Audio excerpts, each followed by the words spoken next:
Salamlar, axşamınız xeyir olsun. Necəsiz? Ümidvaram ki, hər biriniz yaxşısınız. Qeyd edeyim ki, təlim öyrətmək məqsədi daşımır. Həqiqətən burdasınızsa, kiçik bir fərqindəlik üçün burdasınız.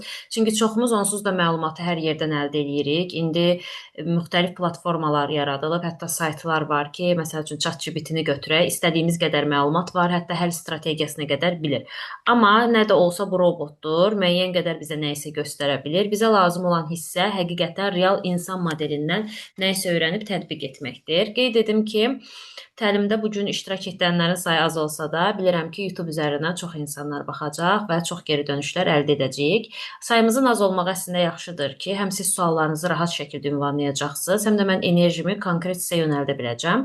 İlk öncə deyim ki, chatda bir-birinizi narahat etməyin, bir-birinizə məsləhət verməyin. Sadəcə suallarınız necə lazımdırsa o cür şəkildə verin ki, həm mən sizlə birbaşa danışım, danışıqda olum, həm siz mənlə birbaşa danışıqda olasınız ki, rahat şəkildə kommunikasiya yaransın. Yəni burada nə isə götürüb gedəsiz.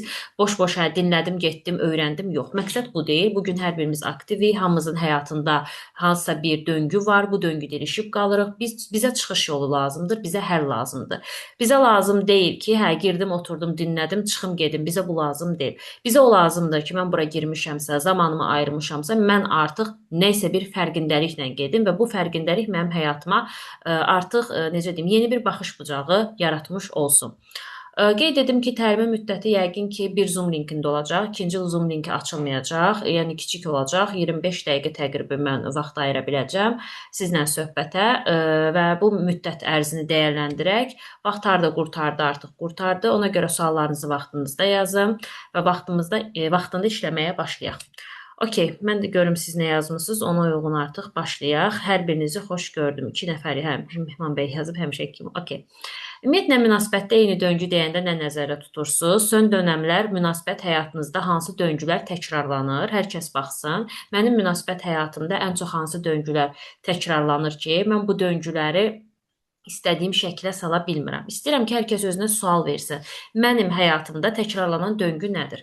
Məsələn, bir var ki, mən döngü deyirəm, tutalım, ancaq məni rədd edən insanları seçirəm, ancaq mənə dəyər verməyən insanları seçirəm, ancaq narsist münasibətləri seçirəm və yaxud da ancaq itirmə qorxusu yaşadan insanları seçirəm, ancaq məni yox sayanları seçirəm. Yəni siz münasibətdə eyni döngü deyəndə nəyi nəzərdə tutursunuz? Sizin üçün eyni döngü nədir? Hər kəsdə fərqlidir.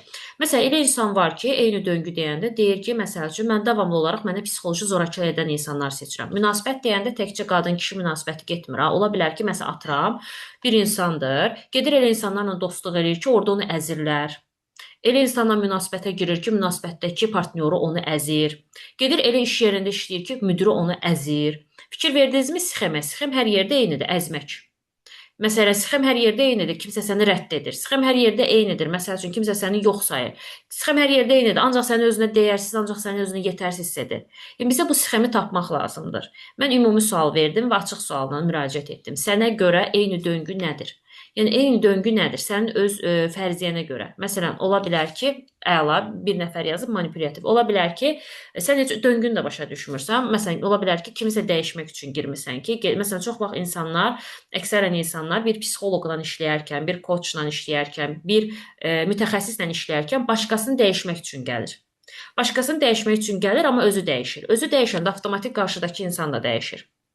Ona görə gəlin özümüzə qarşı səmimi olaq, maskamızı bugün çıxaraq qoyaq kənara.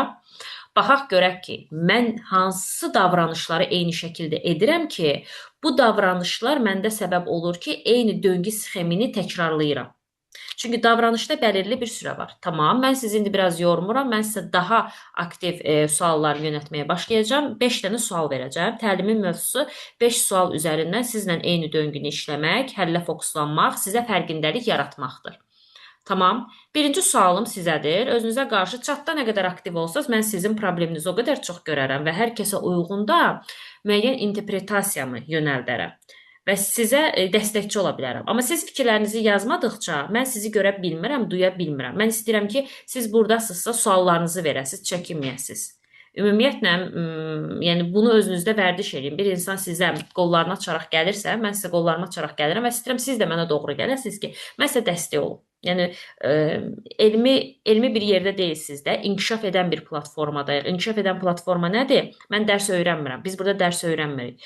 Biz burada inkişaf edirik, psixoloji inkişaf edirik. Birinci sizə sualım və hər kəs çox diqqətli olsun. Münasibətlərdə təkrarlanan ən böyük problem nədir? Özümüzə sual veririk. Münasibətlərimdə təkrarlanan ən böyük problem nədir? Özünüzə səmimi olsaz, ən böyük probleminiz nədir? Mən istəyirəm ki, siz chatda yazasınız və mən sizin o probleminizi görüm. Mən görməsəm öz fikirlərimlə başlayacağam yeriməyə, yürüməyə. Amma siz yazsaz, mən burada sizə xidmətən yeriməyə başlayacağam və sizə daha çox dəstəkçi olacağam. Sizin yanınızda olacağam. Baxın, hər bir insanın biraz açıqlama verəcəm ki, sizdə biraz fərqindəlik getsin. Bəzən istəyirik ki, qarşımızdakı insan bizə dəyər versin. Bəzən istəyirik ki, qarşımızdakı insan bizi sevsin. Bəzən istəyirik ki, qarşımızdakı insan bizə özümüzü yetərli hiss etsin, sevilən hiss etdirsin. Bəzən istəyirik ki, qarşımızdakı insan nəsə bir şəkildə olsun, amma o insan olmur. Bir şəkildə nəyisə düzəltirik, təzədən dağılır. Bir şəkildə nəyisə oldurmağa çalışırıq, olmur. Deməli, burada qırılma nöqtəsi var. Və bu qırılma nöqtəsi hər dəfə eyni şeylər baş verirsə, burada mənim ən böyük problemim nədir? Münasibətlərdə təkrarlanan ən böyük problemim nədir? Yəni, mən sizə nə dedim başlayanda? Dedim ki, bir dənə dəftər qələm götürün. Çünki mən burada sizlə ancaq fərqindəlik işləyəcəm. Siz bura dərs almağa gəlməmişsiniz. Psixoloji fərqindəlik qazanıb getməyə gəlmişsiniz. Çünki siz bura ən böyük sərmayenizi qoymusunuz. Mənə zaman ayırmısınız. Siz mənə zaman ayırmısınızsa, mənim borcumdur ki, sizin zamanınıza qarşılıq sizə nələrsə verim ki, siz buradan həqiqətən nə isə əldə edərək gedəsiniz. Tamam. Deməli, münasibətlərdə təkrarlanan ən böyük problem sualına cavab gəlib. Özümüzü necə sevək? Yəni, deməli, bir şəxsin münasibətdə təkrarlanan problemi özünü sevməklə bağlıdır. Əla. Bunun üzərindən indi gedəcəm. Heç kim manipulyativ, heç kim tərəfimi tutmur. Hər zaman son yerə əşyaya kimi qoyuluram. Video rekord olunur. Çox xahiş edirəm, mane olmayaq. Mən video rekord edirəm. YouTube kanalına yükləniləcək. Narahat olmayın. Okay. Birinci sual mənə gəlmişdi manipulyativ. Mənim əgər ən böyük təkrarlanan döngüm və problemim manipulyasiyadırsa, mən davamlı olaraq manipulyativ bir etaba çəkilirəmsə, mən istəyirəm ki, burada özümüzə baxaq. Həqiqətən, mən gündəlik olaraq, bu hər kəsə aiddir, gündəlik olaraq özümü necə hiss edirəm?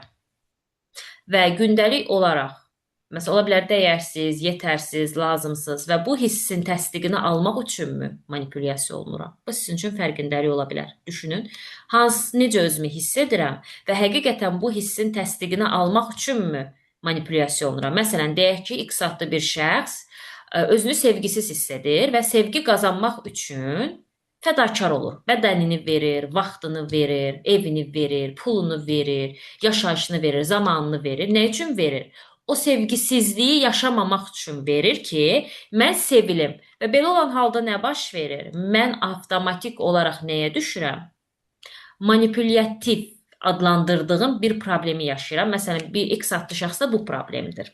Deməli, bizə aydın olacaq ki, mən özümü necə hiss edirəm və hiss etdiyim şeyləri qazanmaq üçünmü mən həqiqətən bu döngünü yaşayıram? Bu hər kəs üçün fərqindəlikdir. Məni anlaya bilmirsinizsə, biraz daha çox işləməyiniz üçün ödənişsiz YouTube kanalından da başlaya bilərsiniz. Amma düşünürəm ki, nitq tonum və fərqindəliyim daha aydındır. Əla. Məsələn, X adlı şəxs deyib ki, mən burada nümunə ilə danışıram, çünki insanlarla işləmək üçün buradayım. Özümü avara ruh kimi hiss edirəm. Gəlin bunu biraz daha açaq. Bu daha ümumi bir cavabdır. Mən də daha spesifik bir cavab verirəm. Daha sizə seçməli sual verirəm. Özümü dəyərsizmi hiss edirəm, yetərsizmi hiss edirəm, görülməzmi hiss edirəm, necə hiss edirəm konkret olaraq, sevgisizmi hiss edirəm, buna ad qoymağa çalışam. Yəni, mənim avara ruh adlandırdığım hiss nədir? Təsdiq olunmaqdırmı? Mənim avara adlandırdığım hiss görülməkdirmi, sevilməkdirmi? Bunu özümüzdə görəndə, baxın, çox insan duyğusuna ad verə bilmir, necə hiss etdiyini verə bilmir. Çünki niyə? Bədənlə ruhu arasında kontakt itib. Kontakt itəndə mən bu etapı görə bilmirəm.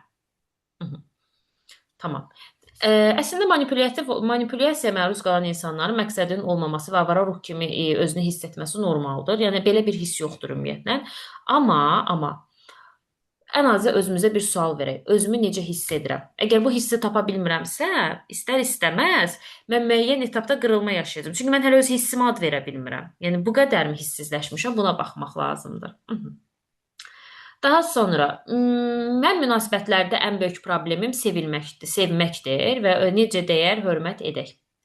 Birinci növbədə mən əgər düşünürəmsə ki, ən böyük problemim qarşı tərəfin məni sevməməsidir, qarşı tərəfin mənə hörmət etməməsidirsə və münasibətdə təkrarlanan ən böyük problemim budursa, mən baxmalıyam ki, daha çox özümdə araşdırmalıyam ki, mən qarşı tərəfə qarşı hansı duyğular keçirirəm və mən qarşı tərəfə qarşı necə davranıram, necə düşünürəmdən əlavə mən birinci özümə qarşı necə dəyər verirəm, necə hörmət edirəm, necə sevirəm. Buna fokuslanaq. Bu sualın cavabını tapa bilmirəmsə, mən heç zaman istədiyim münasibətdə sevgini, dəyəri, hörməti tapa bilməyəcəm. Yəni fokus nöqtə yenə qayıdır özümüzə. Yəni birinci bizim əsas cavabımız nə olur? Birinci bizim əsas cavabımız o olur ki, mənim konkret olaraq ən böyük problemim nədir? Tutalım ki, mən misallarla gedəcəm biraz. Məsələn, deyək ki, tutalım ki, atıram, mənim ən böyük problemim məsələn deyirəm, tərk edilməkdir. Münasibətdə təkrar ən böyük problem tərk edir. Məsələn, tutalım ki, barışırıq, münasibətimiz yaxşı gedir, amma məsələn 5 gün məni tərk edir, sonra təzədən gəlir. Və yaxud da ki, yox sayılmaqdır. Deyək ki, danışıram, hər şey yaxşı, 5 gün gedir, 10 gün gəlir, 1 ay gəlir, davamlı bir yerdə deyil. Bu artıq problemdirsə, mən baxmalıyam ki, məndə hansı şuuraltı paternlər işə düşür. Mənə bu cür münasibətin olması məndə özümə nəyi göstərir? Mən buna baxmalıyam. Yəni hər kəs özündə bir vərəqdə qeyd etsin. Münasibətlərdə təkrar ən böyük problemim nədir? Bunun cavabını ola bilər ki, siz təlimdə cavab verməyə tələsə bilərsiniz, biraz həyecanlı hiss edə bilərsiniz. Çünki normalda öyrəşməmisiniz ki, psixoloq sizlə bu cür bir təlim aparsın, amma mən praktik aparıram, normaldır. Təzədən video rekorda bir də təkrar baxarsınız, bir də təkrar dayandırıb qeyd edəcəksiniz. İnan ki, bu 5 sualı versəz, sonda siz həllə doğru gələcəksiniz. Aha. İkinci sualıma keçirəm. Həyatıma daxil olan insanların ortaq xüsusiyyəti nədir? Mən istəyirəm düşünəsiniz, məsələn, valideynləriniz, işlədiyiniz iş yerini, sosial çevrəniz ola bilər universitetdir, iş yeridir, layihələrdir, haradasınız, oranı düşünəsiniz. Bir də münasibətinizi düşünəsiniz. Ortaq xüsusiyyət nədir? Məsələn, bayaq dediyim kimi, məsələn, elə insanlar var ki, tutalım ki, baxırsan ki, hər yerdə sevilir, ailədə sevirlər, sosial çevrəsində sevilir, nə bilim, tutalım, münasibətində, bu insan bəxtəvərdir deyirik. Elə insan da var deyirsən ki, məsələn, yazıq deyə, məsəl üçün, nə bilim, yoldaşı onu tərk etdi, qaldı ki, uşağı ilə belə, mama papası ona arxa durmadı, damğa vurdu, atdı evdən bayıra, iş yerində onu işdən çıxartdılar. Gördünüz, burada insan nə olur? Görürsünüz, birində həm sevilirdi bütün münasibətlərində, birində həm onu rədd elədi.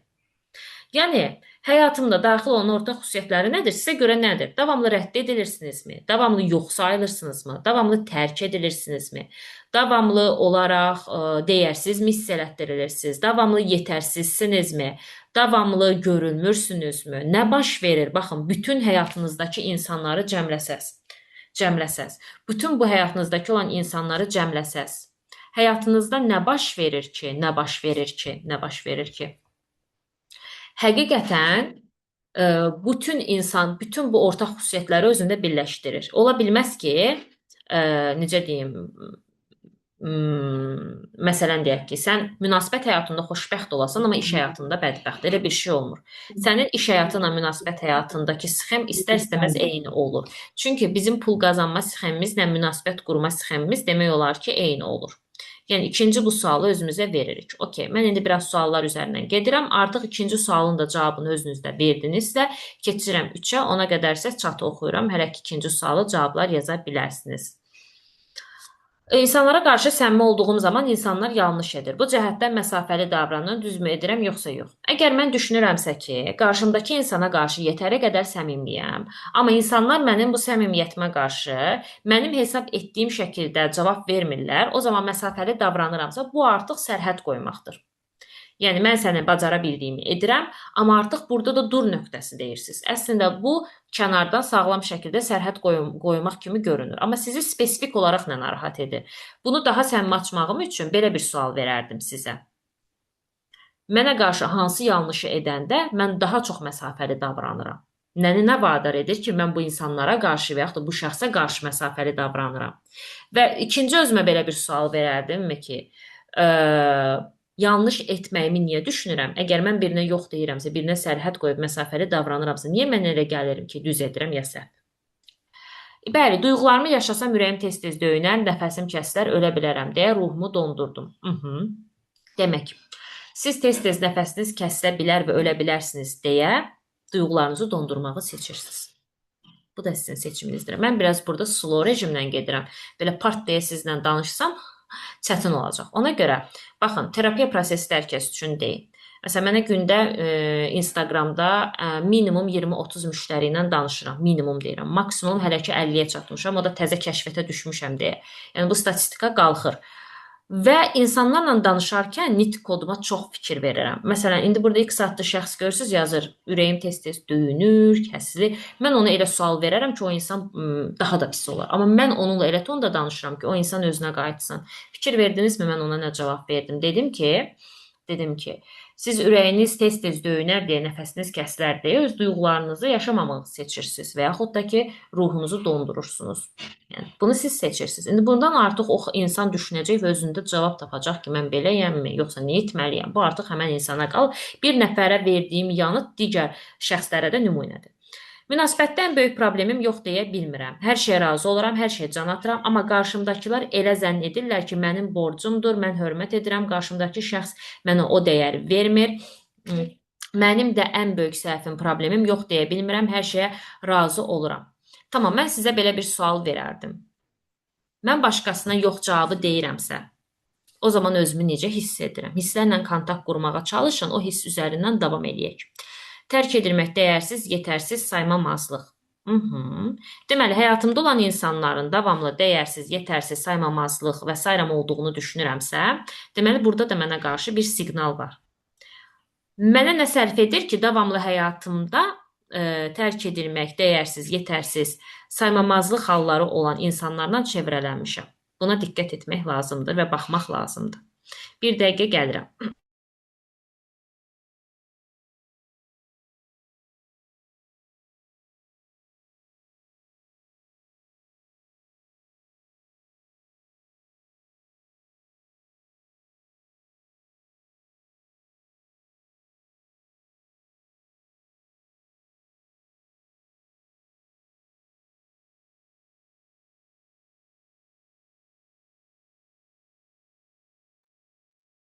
Aha, davam eləyirik. Sualınız olduqca çalışın ki, sual verin. Mən də sualınızı tam rahat şəkildə cavablandırım. Davamlı dəyərsiz hiss edirəm, dəyər verirəm, amma dəyərsiz oluram. Qarşımdakı şəxslər ancaq özlərini düşünür. Tamam. Dəyər verirəm, dəyərsiz oluram. Dəyərsiz hiss etdiyimə görəmi mən dəyər verməyə çalışıram? Əslində mən özümü necə hiss edirəm? Fokus nöqtəmi bura verib baxsam necə olar? Tamam. Deməli, təkrar üçün deyirəm, yeni qoşulanlar var və fərqindəliyi olan insanlar üçün deyirəm. Birinci sual, münasibətlərdə təkrarlanan ən böyük problem nədir? Birinci sual bundan gedirik. İkinci sual, həyatıma daxil olan insanların ortaq xüsusiyyətləri nələrdir? Üçüncü sual, bunların hamısının bir-bir üzərində dayanacağım. Münasibətlərdə ən çox nədən qorxuram? Rədd edilmək, xəyanət, tərk edilmək, tək qalmaq, itirmək, yox sayılmaq, bunlara başlayaq ki, ad verə bilək. Başa düşək ki, mən konkret nə duyğu yaşayıram, nə qorxu yaşayıram ki, üzərində işləyə bilək. Çünki ondan sonra yalnız həll mexanizmi gəlir. Dördüncü sual, münasibətlərdə öz ehtiyaclarımızı ifadə edə bilirikmi, yoxsa susub qarşı tərəfin dəyişməsini gözləyirik? Çox vaxt insanlar nə edir? Susur, gedir hər hansı bir kənarda spiritual işlərlə məşğul olur və yaxud da ki, gedir psixoloqla işləyir, sanki qarşıdakı insan dəyişsin deyə. Amma mən özümə sual verməliyəm. Mən hansı hallarda susma zərurəti yaşayıram ki, bu cür hallar baş verə bilir? Beşinci sual və sonuncu sualdır. Əgər son 3 münasibətimə baxsam, orada təkrarlanan hansı oxşar döngü var? Son 3 münasibətə baxsam, orada təkrarlanan hansı oxşarlıq var? Tamam, mən sizlə qalmışdım. Deməli, 3-cü sualdan davam edirəm. Artıq demək olar ki, mən sizlə 1-lə 2-ni işlədim, 3-ə də avtomatik toxuldum. İstəyirsinizsə ki, siz suallarınızı yazın, mən suallar üzərindən gedim ki, sizə də daha rahat olsun.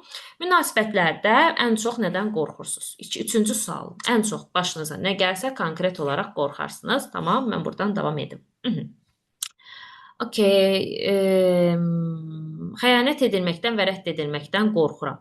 Tamam, mən əgər xəyanətə məruz qalsam və rədd edilməkdən, mən xəyanətə məruz qalsam və davamlı rədd edilsəm nə baş verər? O zaman özümü necə hiss edərəm?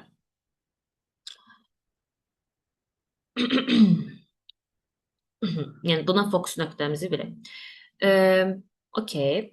Dördüncü sualımızdan davam edirəm. Münasibətdə öz ehtiyaclarımı ifadə edə bilirəmmi, yoxsa susuram? Çox insan öz ehtiyacını deyə bilmir. Məsələn, deyə bilmir ki, mənim sevgiyə ehtiyacım var, qayğıya ehtiyacım var, diqqətə ehtiyacım var, dəyərə ehtiyacım var. Mənim məsəl üçün görülməyə ehtiyacım var. Sadəcə olduğum kimi sevilməyə ehtiyacım var, pula ehtiyacım var, gəzməyə ehtiyacım var, nə bilim, filan şeyə ehtiyacım var. Çox insan deyə bilmir. Otururam, prosta başa düşsün, prosta anlasın. Nə bilim, özü bilmir güya, hiss etmir güya, dəyişsin də. Əgər mənim nəyisə ehtiyacım varsa, mütləq şəkildə bu ehtiyacımın da məsuliyyətini başa düşüb qarşı tərəfə öz ehtiyacımı bildirməyi bir şəkildə öyrənməliyəm. Çünki mən yalnız ehtiyacımı bildirdiyim halda qarşı tərəf mənim bu ehtiyacımı verə bilərmi, verə bilməzmi, artıq o zaman mən görürəm. Amma nəinki oturub susmaqla, dözməklə, gedib hər hansısa bir nələrsə etməklə dəyişəcəyini gözləmək. Beşinci sual və sonuncu sual, baxmalıyıq. Son 3 münasibətimdə hansı təkrarlanan oxşarlıq var? Məsələn, ola bilər ki, rədd edilmək var, tərk edilmək var, itirilmək var, yox sayılmaq var, dəyərsizlik var, yetərsizlik var. Nə var? Son 3 münasibətimi analiz etsəm, bu 3 münasibətimdə konkret olaraq nə görünür?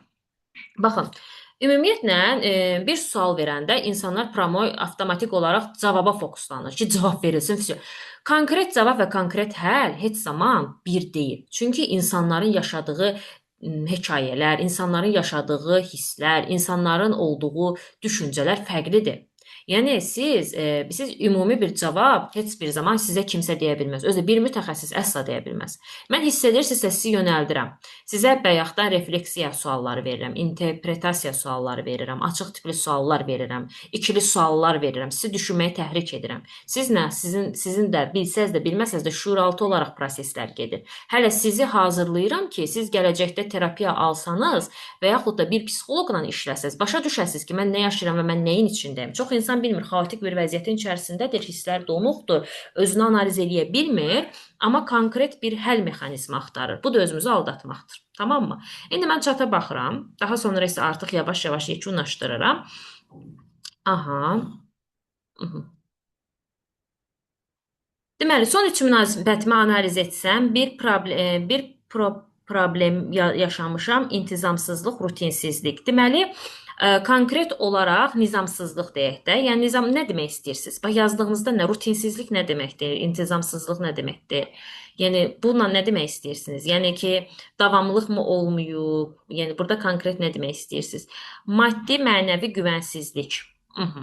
Son 3 münasibətinizə baxsaz, maddi, mənəvi güvənsizlik. Aha, bu sizcə nəyi göstərir? Baxın, yaşadığınız problem sizə nə deyir? Salam, necəsən? Yaşadığın problem deyir ki, bax, mən buradayam. Mən sənə nəyisə göstərmək üçün buradayam. Mən sənin kölgə tərəfinəm. Sən bunu işləməlisən. Sən bunu öz üzərində həll etməlisən. Sənlə bunu işləmək lazımdır. Gəl bir yerdə işləyək. Amma sən nə deyirsən? İstər-istəməz ya onu günahlandırırsan, ya ata-ananı günahlandırırsan. Məsəl üçün deyirəm, bilməyərəkdən. Bəzi insanlar, hamı deməyim, və s. Səsli cavab təəssüf ki, yox, qəbul etmirəm, amma növbəti dəfələrdə düşünə bilərəm. Okey, deməli, bugün sizlə 5 sual təqdim elədim. Birinci əsas sualımız oldu. Deməli, münasibətlərdə eyni döngüləri yaşayıramsa, bu 5 sualı özümə verməliyəm. Bu 5 sual hansılardır? Təkrarlayıram. Münasibətlərdə təkrarlanan ən böyük problemim nədir? Birinci sualım budur. İkinci sualım, həyatıma daxil olan insanların ortaq özəllikləri nələrdir? Bunlara baxmalıyam. Üçüncü sual, münasibətlərdə ən çox nədən qorxuram? Rədd edilmək, tərk edilmək, itirilmək, tək qalmaq, nədən qorxuram? Yəni konkret olaraq bunu özünüzdə ad verməyə çalışın. Aha, münasibətlərdə öz ehtiyaclarımı ifadə edə bilirəmmi, yoxsa qarşı tərəfin dəyişməsini mi gözləyirəm? Bu dördüncü sualdır. Beşinci sual, əgər son 3 münasibətimə baxsam, orada təkrarlanan hansı oxşarlıqları görərəm? Bu 5 sual sizə kömək olacaq ki, münasibətlərdə təkrarlanan eyni döngü sxemlərini görəsiniz. Diqqət! Əgər cavablarınızda təkrarlanan nümunələr gördünüzsə, deməli bu problem münasibətlərdə deyil, münasibət qurma modelinizdə ola bilər.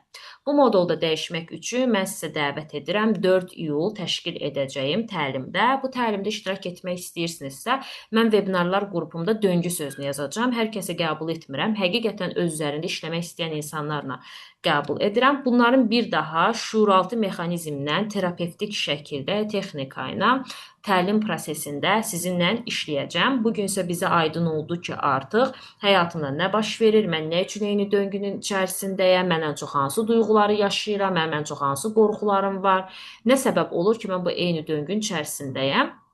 Suallarınız varsa chat hissədən verə bilərsiniz. Suallarınız yoxdursa, mən sizlə yavaş-yavaş sağollaşıram. Növbəti təlimdə artıq sizlə texnika ilə, terapevtik yolla işləməyə dəvət edirəm. Nəzrin xanımdan da xahiş edəcəm ki, qrupda mənim nömrəmi qoysun. Kimsəyə əgər tam şəkildə terapevtik yol keçmək istəyirsə, mən öz 4 yol keçirəcəyim təlimə gözləyirəm. Gələ bilərsiniz. Kim də istəməsə bu təlimdən də artıq məncə çox fayda götürdünüz. Hələ ki bu etap sizə kifayət idi. Növbəti addıma yavaş-yavaş getmək lazımdır.